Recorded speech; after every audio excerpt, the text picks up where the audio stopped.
Welcome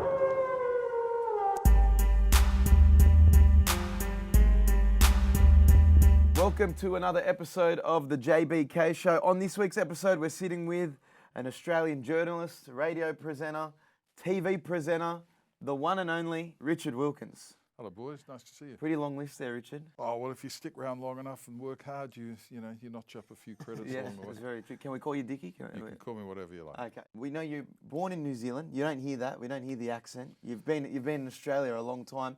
How was it making the transition from New Zealand, bringing the band over, all of that, and then, kind of putting your flag down here in Australia? Well, New Zealand's a beautiful country. I'm proud and honoured to.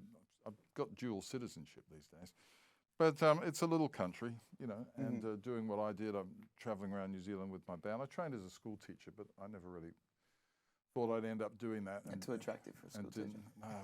I didn't know what I was going to be doing and earning and everything, years down the track. So anyway, the band was, and I'd always played music. Once you've travelled around New Zealand a few times in the back of a van and played most of the venues there, Australia lurks as this great sort of land of opportunity, just a 3-hour flight away. When you're overseas, do you introduce yourself as Australian or New Zealander? Well, I'm both, so I can have the best of both worlds. There you go. No, I think I sound like an Aussie. The Kiwi accent's a bit sort of thicker, six slunks or swimming pool, all that sort of. Yeah. But I don't think I ever had a particularly strong Kiwi accent. We kind of have a similar feeling. Like we do a lot of content, like socials content, and we can sometimes feel Australia can be a bit more limiting. It's very, mainstream dominated. Did you get that sense when you were in New Zealand? Say, I've done everything I can do here. How come you chose Australia, especially in entertainment? How come you chose Australia over somewhere like the United States? Well, I think coming to Australia was a big leap at the time. I moved from Palmerston North, which is a small little, it's a university town, but moving from Palmerston to Auckland was a big sort of leap Going to the city at the time. And then coming here, it seemed like the next step in a journey. I mean, part of me at the time, or a few years in, thought, why didn't I just keep going and go to sort of London or, LA or something? LA, yeah. But I never even contemplated that. That was just sort of way beyond what my brain could sort of handle at the time. But also, a lot of bands had taken the step. Bands like Split Enz and Dragon and My Sex. You're too young to probably remember most of them. I'll Google them yeah, post-interview. they were big Kiwi bands, and they came to Australia and sort of kicked on from here. So that was the plan. And I came here. I've spent a week in Sydney and a week in Melbourne, staying with friends. I didn't have two bobs to rub together. And I didn't know where I wanted to put my roots down, but I figured it'd be one of those two cities. And I fell in love with, I loved Melbourne, but Sydney felt like home. More to do in Sydney. Well, I don't know. I love Melbourne. I love going to Melbourne. It's a fantastic city. But Sydney, felt like home. And you brought a band over here, but you'd always said to people that you wanted to get into television. Didn't know what you wanted to do, but you always had you think you had a career in entertainment. What pulled the trigger in saying, okay, I'm going to go on TV? Well, I got a job. MTV? No, I got a job before that. I was doing bits and pieces, and I was sort of singing on a midday show like the Mike Walsh show. I brought the band over, sort of bits and pieces of the band. We gave it a real good crack. Toured around a bit, toured with Grace Jones, went on Countdown, released some records, but it just didn't fire really. We did okay, but my mum was staying with me once from New Zealand, and I couldn't afford a sort of dining table, so she had to shout us a couple of $100 for that. And I didn't like not having any money. So I got a job working in radio as a promotions manager at Today FM, which was a new FM station back then. There were only two. It was Today FM and Triple M, and that was it. I started working there and really enjoyed that, and started spinning discs in nightclubs and things. And then I worked for another 2UW as it was then, and really enjoyed that. But I kept thinking that I'd like to be on TV. I'd done a little bit of television in New Zealand, not much. But I just made it a point to, tell everybody I wanted to do it. Spoke it into existence. It's sort of, yeah. And then a thing came up called Club Superstation, which was like the forerunner of Sky TV. Okay. But it was really only broadcasting it was the start of satellite television in Australia. But it was only broadcasting into a few pubs and clubs around New South Wales. Nevertheless, it gave me a chance to sort of notch up a few flying hours. Peter Overton, actually the newsreader on Channel 9 in Sydney, used to call the dogs there.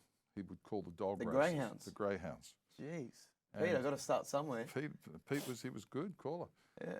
Righto, well, we'll be back to Adapto very shortly for race 3, but right now let's go to Richard, who's got some more music for us. And I go, right, thanks, Pete. In excess of got a, blah, blah, blah, new video and here, Rich, well, so I go back to Adapto. So, and that's true story. Sometimes when we're out having a drink and a few people around, Pete will lapse into those days and we'll have a good old laugh and a trip down memory lane. But the good thing about that was that it gave me, I think it was 6 months we did that. I did that. And it was like live to air from, let's say, 7 till 11 o'clock at night. Live. And I notched up a few flying hours, as I said, because it takes a bit of time to get comfortable with the camera. Then I read in the Sunday paper that MTV was coming to Australia. So this is at the end of 1986. Do you feel like the MTV, when you land this job, was kind of your big break in getting on camera? Sure was, yeah.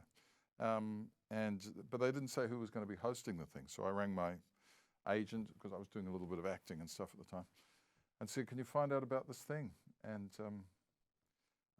she was looking after Russell Crowe at the time. She said, Russell's going up to audition for it, so you should go along as well. And I did, spoke to the executive producer there, and it just felt like the perfect combination of everything I'd done in the past. And we had a nice meeting. They sent me away, told me to write some scripts and come back the next day or whenever it was and do some stuff to camera.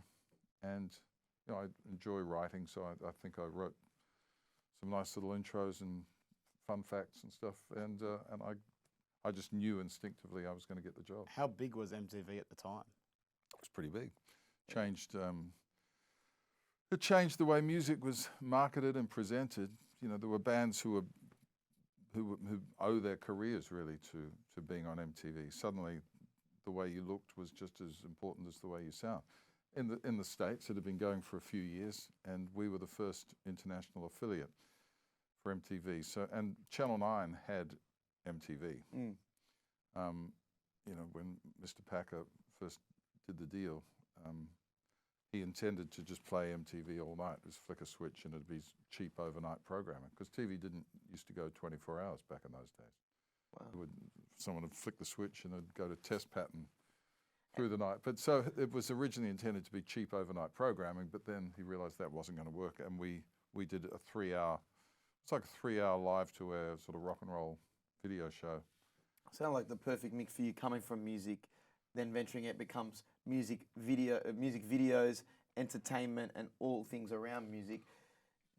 Did that kind of feel like the best fit for you, and that kind of allowed you to go into entertainment journalism as well, and what your role is with the Today Show over the last 35 years? Yeah, well, I recognised it was a great opportunity, and it was a sort of combination of everything I'd done before. I had been a singer, played in bands. I knew when I was interviewing artists and things that what they may be going through, or sort of saw it from, I'd been a bit of a songwriter, played some music, studied English and music at university, so I had, could bash out a script. I found myself comfortable with the camera, largely thanks to that 6 months I spent at Club Superstation, and it just felt right. And I figured that if I played my cards right and the cards fell well, that it could lay a foundation for a career in television. So we signed I think a month's trial at first, and I keep thinking, if they sack me tomorrow, they'll have to pay me till the end of the week. So that means I can pay for the car and I can pay groceries. Maybe a new dining table. And get the dining table. No, I'd already got that. Working in radio had paid for that. But yeah, I saw it as a great opportunity, and it felt really great. And MTV was such a great brand to be part of. It was hip, it was cool, it was new, it was fresh. We were traveling the world, interviewing, rock stars, going to the MTV Awards, and it was a pretty good run. So it was a 3 years, and then another 3 years. So it was 6 years till the day at which point MTV America wanted to do their own sort of 24-hour channel here, which they did. And by that time, Foxtel was up and running, and were all a whole bunch of different channels. Television had changed dramatically in that time. But it was a great break, and I I think I made the most of it. So speaking of television changing, you've been with the Today Show for 35 plus years. What's the actual Well, number now? not necessarily with the Today Show. I started, our first MTV on Channel 9 was the 16th of April. Okay, so with the 9 network. 16th of April, 1987. Yeah, MTV offered me a job in the States early on. They said, come and work out in New York, West 57th Street, my first Christmas. So that must have been at the end of 87. We shut down here for summer for 6 weeks or something, as most shows did over that period. Ratings were off, so everyone went to the beach. And I went to New York, it was freezing cold, and worked for American MTV over there. And went pretty well, felt like a pretty big deal. And they, at that point, said, and it was a big thing for them to see if they could get an Aussie there, because it was very American. But MTV was becoming much, much more international. And I actually surprised myself by saying no. Why did you say no? Hard to turn down. Though. Well, it's sort of, yeah. I had 2 little kids growing up in Sydney, and a marriage that wasn't going well. And but I surprised. Well, I put the kids first, basically. Yeah, very honourable. And not all of it was entirely honourable, but but that's what I did, and it was a good decision, and I felt comfortable with that. It just felt like I'd be biting off way too much, and I did get, I've had endless opportunities to travel a lot, so it's not like I was depriving myself of seeing what was going on around the world. But I did, I said, and I'd only been going for 6 months, so we started in April, so that was the end of the year. I said, I've just signed a contract, it's going well, I love the people I'm working with, I love Channel 9, I still do. They're just great people. It's just a great feeling, great spirit. Great Surely you've got to be their longest reigning employee. No, I don't. Well, I think Pete Overton's probably, Really? he kicked on after the dogs. But no, well, I don't know. I guess I'd be up there. Yeah. They don't give an award out for that? No, they A few tributes. There's been a handful of tributes over yeah, time. people have been very nice. Yeah. But I think, the whole entertainment scene, if I can say that, has kind of exploded in that time. The sort of fascination with celebrity and, Instagram. And the height of television, that's what I was going to ask. Do you think, being in television in the 90s and even the early 2000s, do you think that is the peak of television as a medium with things like social media nowadays and everything like that? Do you feel like Most at eyes are on that point in time, that was the most eyes on you at one point? I don't know, possibly, probably, yeah. Television was still a growth industry in those days. We were trying to get people to watch TV instead of Reading the listening paper. to the radio and reading the paper, exactly. So yeah, it was growing. Now the pie has certainly got more slices out of it with as you say, even just pay TV, And Netflix and all that. all that stuff. And kids these days don't necessarily get their news the old-fashioned way. I still love sitting down and watching the 6 o'clock news. And I'm sure a lot of people my age do. It's like a comfy pair of slippers. You sit down there and watch a bit of Eddie Maguire first. I love Millionaire Hot Seat because I love a lot. I do. I love it. I love Quiz it. yourself. I do. It sounds corny, I know, but that time of the day, I feel like sitting down, maybe have a little G&T and see how smart or otherwise that you are with your general knowledge. I love all that. And then watch the news, see what's happened in the day, and take it from there. Do you feel like you maybe need, or especially television as well, television networks need to transition more to social media to get that younger audience? I think they are. I think they're changing all the time. And Nine's now got Stan, which is huge. A lot of sport goes to Stan. It's a lot more fragmented. It's just the nature of, it's just change, But television's still the big end of town in terms of, the mass market. sure. Yeah, people audience. still aspire to get on television. Especially in Australia. But like I said, over that career, you've interviewed some of the cream of Hollywood celebrities and celebrities across the world. You probably get asked this all the time. Who is your favourite celebrity interview, or someone that you've developed a relationship with over time? Well, I should have a stock standard response to that, but I honestly don't. Most people are terrific.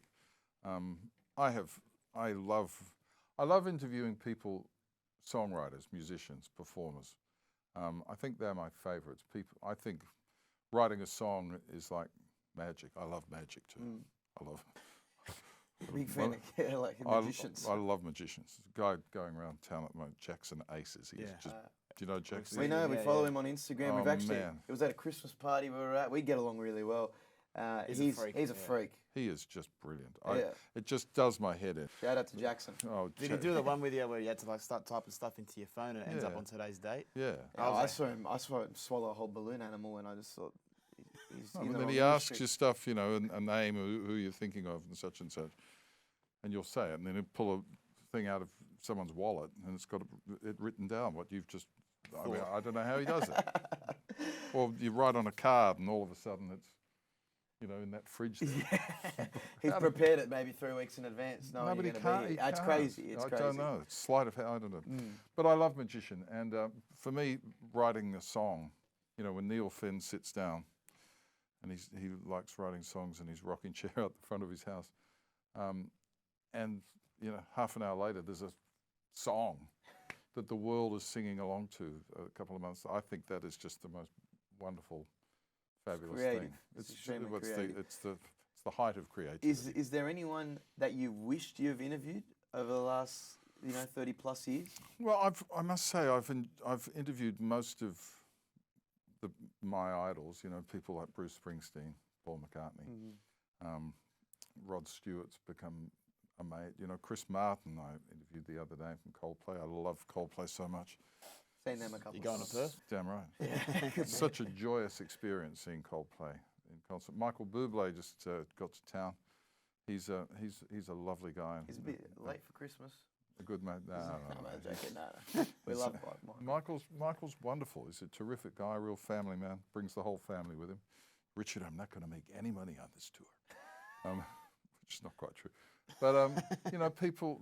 You know, I love people like that, and you know, I could go on, but those sort of people, and I guess that generation really. You lean definitely more towards musicians, and you're still with Smooth 95.3, our favourite radio station. Of course. Only play the old school bangers. Do you like holding on to that music side of yourself? You know, being the host on that. It's on a that station? terrific job. We're doing so well. We've been going, I think, 11 years now. Smooth 95. Well, we're now national. 95.3 in Sydney, 91.5 in Melbourne, and now on DAB digital around the rest of the country, which is fantastic. You do the 10 to 1 slot? I do 10 to 1 on Saturdays and Sundays. Yeah, I love it. I love the music. I love the connection that it gives me. I think the hosts make it. You got Cameron Daddo, Cameron's Bogart in the morning. There's just soothing voices, and then they play the best music. David Campbell is fantastic. Melissa Doyle's wonderful. You know, it's a great team. We all get on. It's a kind of an ego-free zone. We're all friends and fans of each other's. Seriously. Was that different to television? Everyone's got egos. No, well, I mean, you need a certain ego to assume that you're, you know, good enough to talk to an audience or to go on television, but you need to keep it in check. I've got a lot of friends in the business, a lot of friends out of the business too. What do you prefer, television or radio? Especially like at this point in your career. I like it all, and fortunately, I can do both those things. Yeah. You know, it's not a question of having to make a I think choice. when we were speaking to Ben, I think he said he preferred radio. It's just easier, Ben Fordham, yeah. more control over what he was doing. the early mornings as well. You're still getting up fairly early, like this morning. You're just accustomed to that lifestyle now? I think so. Well, every day is different. You know, I don't do the early shift anymore. Well, not all the time anyway. But I do some stuff on the Today Show. Had Rob Thomas from Matchbox 20 there today. I did a couple of interviews with Tom Holland and Amanda Seyfried this morning, which will probably up, I think, on Monday or Tuesday or something. Lily Rose Depp, Johnny Depp's daughter. She's got this new show that I'm talking to her about on Monday. So I still do stuff for the Today Show, and I'm on the Extra Show a couple of times a day. Wow. Because I love having that daily, you know, you can break a story or follow a story, and it's nice having that daily interaction. And I do big interviews. You know, I had Michael Bublé on A Current Affair on Saturday night, and that was great. I did a thing with Keanu, an exclusive for for the Nine Network a little while back. So getting a nice big chunky interviews and spreading them across the network is great. Also, it's good. I love the variety. I love to be able to do. Being across You everything. just dropped like 10 big names. They got me out there for the footy the other night, when, the day Tina Turner Yes. left us. I had the pleasure of introducing her at the big Winfield Cup Grand Final in 1993. So, and it was lovely that they replayed a bit of that in her honour. So it's nice to be able to do stuff like that. You know, share the love around. It's good. Do you ever have a time where you're talking to a guest and you're just thinking to yourself, like, this is such a great job? Like, I'm talking to Tom Holland, I'm talking to, say, Keanu Reeves. Or you've just become that accustomed to it now, you know, it's like it's No, numb. I always take it seriously, and I always prepare. And at 4 o'clock in the morning, when you're waiting for an interview to come through on a Zoom link, a junket that they were doing, and I don't even know where they were. They're probably in LA this morning. You know, you have time to prepare, and I make notes, and I don't just sort of wing it. And you watch the content to see what you're going to ask them, and you want to. I hate just asking questions like off a press release. You want to try and. That everyone's asking. Do you have that freedom to do that? I Like, can it's ask not whatever just I like. ask the stock standard questions? You No, wanna get to- normally with those junkets, you don't have very long. You've only got 5 or 6 minutes, and the film studio like you, particularly with actors and stuff. They like to. Now, Richard, we want to keep this on topic. You know, we're talking about the show. No questions about Zendaya or his relationship or sort something of, like that. sort of thing. Yeah. Yeah. We want to stay away from personal questions, please. You know, sometimes the publicists say all that. Whereas musicians are happy to talk about Anything and everything. pretty much anything. Yeah. In 2014, you're on the Queen's Birthday Honour list. I was. Into the Order of Australia. Order of Australia. I've never really heard of the Order of Australia. Is this like an Illuminati of celebrities? What is this? It's something of which I'm very proud, and I wear my pin daily. I said to General Sir Peter Cosgrove, I said, when are you supposed to wear this thing? He said, you wear it all the time. Not everybody's got one. But It was for your work through charities and in entertainment. That's right. I still am a New Zealand citizen. Prior to about that time, to become an Aussie citizen, you used to have to renounce your any other foreign citizenship, and I never would have done that because my grandparents, went to war, and that's where I'm from, and would have felt wrong. But to do that, but there was a time when you could have both, and I think that still applies. So, and I figured my kids are here, I'm living here, I'm paying taxes here, and also I was hosting the G'day USA stuff I did about 15 of those in Los Angeles and New York. And I sort of lived in fear that someone would out me or them for, how come we got a bloody Kiwi hosting G'day USA? So I thought it was prudent to get an Aussie citizenship as well when I could. And when they sort of put the feelers out and say, if you were to be considered for this award, would you accept it? And I said, yeah, I'd be honoured. And, in due course, a year later or something, your name comes up in the Queen's Birthday Honours, and I was extremely chuffed. You get to take your kids along to Government House, and the governor or someone important says nice things about you in front of your kids, and you get one of these and a big sort of ceremonial one that you never wear, but you keep it on your beside you in your bedroom somewhere, and I felt very honoured indeed. Congratulations. Yeah, hopefully we can work to our King's Honour list maybe down the line. We'll see how we go. Well, We've got a lot of work cut out for ourselves. No. But we had a good pal of yours, Ben Fordham, on a week or so ago, and he spoke extremely highly of you. He asked us to press you on a certain topic. Okay, back in the day, you're a hot shot. Okay, as in Carl Stefanovic's been on record, called you the Don Bradman, I believe, of rooting in the 80s. And but Ben Fordham did kind of clue us in on a relationship possibly with Brooke Shields. And this was at the height of when she was with Michael Jackson, and Michael Jackson's calling her on the phone non-stop. Was that true? Does that ring a bell? There's a skerrick of truth to that inflammatory rumour that Fordo's peddling to you. No, she was out here making a movie, and we hung out a bit. There was nothing too full on about it. But she was at the time being written up. I guess it was the first signs that Michael had a few sort of questions to answer, and he'd labelled her as his girlfriend publicly. I think he said it to Barbara Walters or someone, and he was anxious for her to validate that story.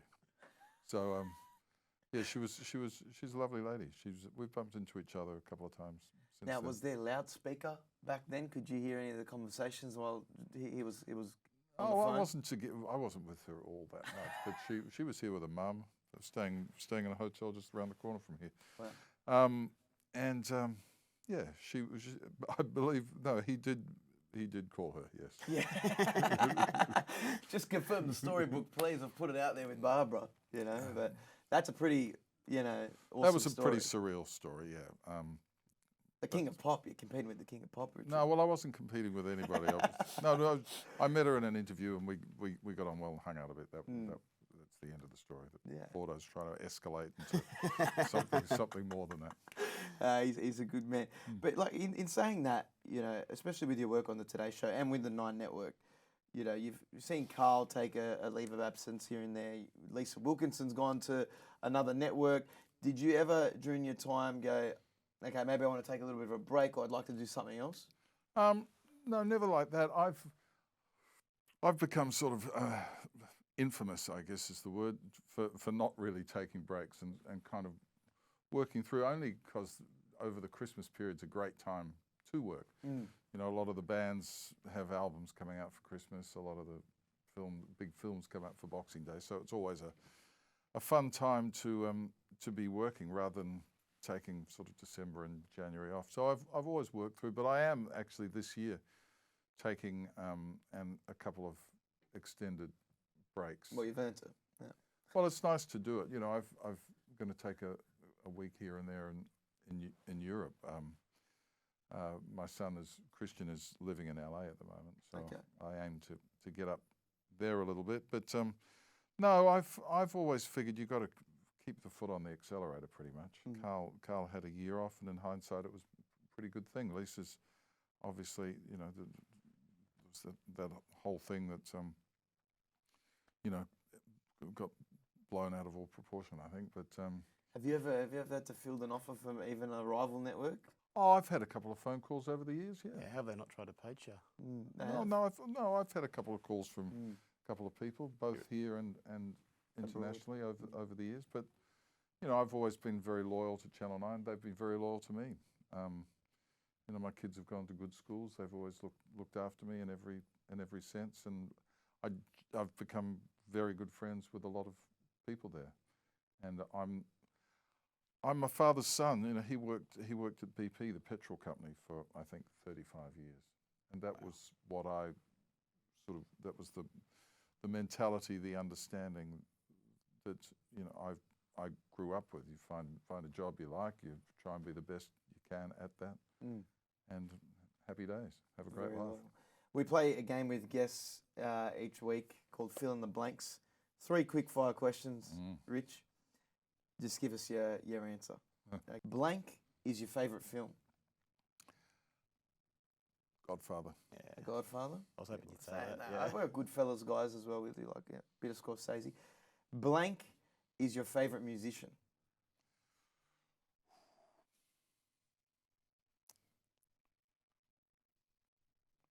Favourite musician? Maybe Chris Martin. Chris Martin? Coldplay? Yeah. I got to agree with praise before. Yeah. They're always in my albums, playlists. And blank has been your favourite on-air colleague? My favourite, there's too many to name,